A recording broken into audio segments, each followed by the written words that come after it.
کپڑے بھی اتار پھینکے اور کھانا کھانا بھی چھوڑ دیا، کسی نے ترک کلام، کسی نے ازدواجی زندگی ترک کر دی، کسی نے غار و کوہ کو جا کے اختیار کر لیا اور کہا کہ میں اس سے اللہ کا قرب حاصل کروں گا، کسی نے سوا من لوہا پہن لیا کہ اس مشقت سے میں اپنے نفس کو مار رہا ہوں اور میں اللہ کو اس طرح راضی کر لوں گا۔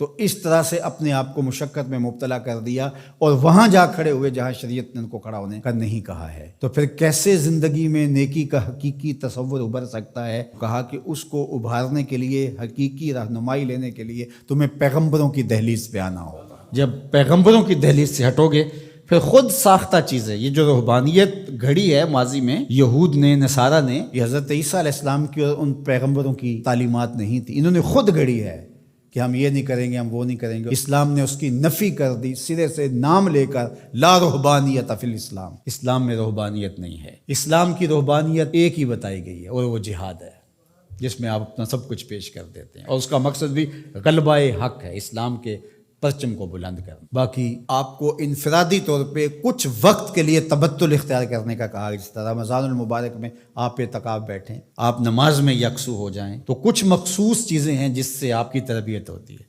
لیکن یہ بالکل آپ ترک دنیا کر دیں تو ہمارا اسلام، ہمارا دین اس کی نفی کرتا ہے۔ اس لیے انبیاء علیہ السلام کے ساتھ اپنے آپ کو جوڑنا اور کامل اتباع پیغمبروں کی اختیار کرنا، یہ قوموں کو منظم کرتا ہے۔ اس لیے ہمارے لیے ہمارے آقا و مولا حضور ختم المرتبت صلی اللہ علیہ وآلہ وسلم کی سنت سے ہی نیکی کا حقیقی تصور پیدا ہو سکتا ہے۔ خلاف پیمبر کسے را گزید، ہرگز نخواہت بمنزل رسید۔ سعدی شیرازی فرماتے ہیں حضور کے بتائے ہوئے طریقے سے ہٹ کر کے اگر کسی نے کوئی طریقہ اختیار کیا، وہ منزل کے قریب پھٹک بھی نہیں سکتا ہے۔ منزل نصیب ہوگی تو حضور کے قدموں سے نصیب ہوگی۔ اس لیے النبیین، نبیوں پر ایمان لانا یہ بر ہے۔ وآت المال علی حبہ ذوی القربى والیتامى والمساکین وابن السبیل والسائلین وفی الرقاب، اور اپنا مال، اس مال کی محبت کے باوصف دینا۔ ایک تو ہے کہ مال کی محبت نہیں اور اس کو دینا، یعنی وہ مال جو آپ کے اوپر بوجھ بنا ہوا ہے، گھر پڑا یہ کھانا خراب ہو رہا ہے تو بیوی بھی بار بار کہتی ہے اس کو کہیں ٹھکانے لگاؤ یا باہر پھینکاؤ یا کسی کے منہ میں پڑ جائے، تو وہ اگر اٹھا کر آپ کسی گلی میں گزرتے فقیر کو دے دیتے ہیں تو آپ اس کو نیکی سمجھتے ہیں۔ خود سمجھو ذرا کیا یہ نیکی ہے؟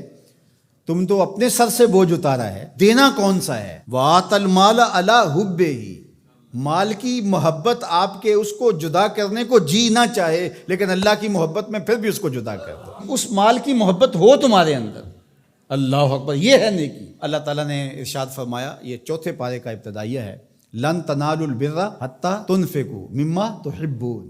وہاں بھی بر کا، اتنی دیر تک تم بر کو پہنچ نہیں سکتے، نیکی کو حاصل ہی نہیں کر سکتے۔ لن تنالو، آپ طلباء سے پوچھئے، حرف ناصب جب مضارع پہ داخل ہوتا ہے تو مستقبل کی ابدی نفی کرتا ہے، تو فرمایا کہ تم نیکی کو حاصل کر ہی نہیں سکتے، حتی تنفقوا، یہاں تک کہ تم خرچ کرو، مما تحبون، اس مال سے جس کو تم پسند کرتے ہو۔ یہ تو اللہ کا کرم ہے کہ مما تحبون کہہ دیا، اگر اللہ کہتا اس سارے مال کو خرچ کرو تو مشکل بن جاتی۔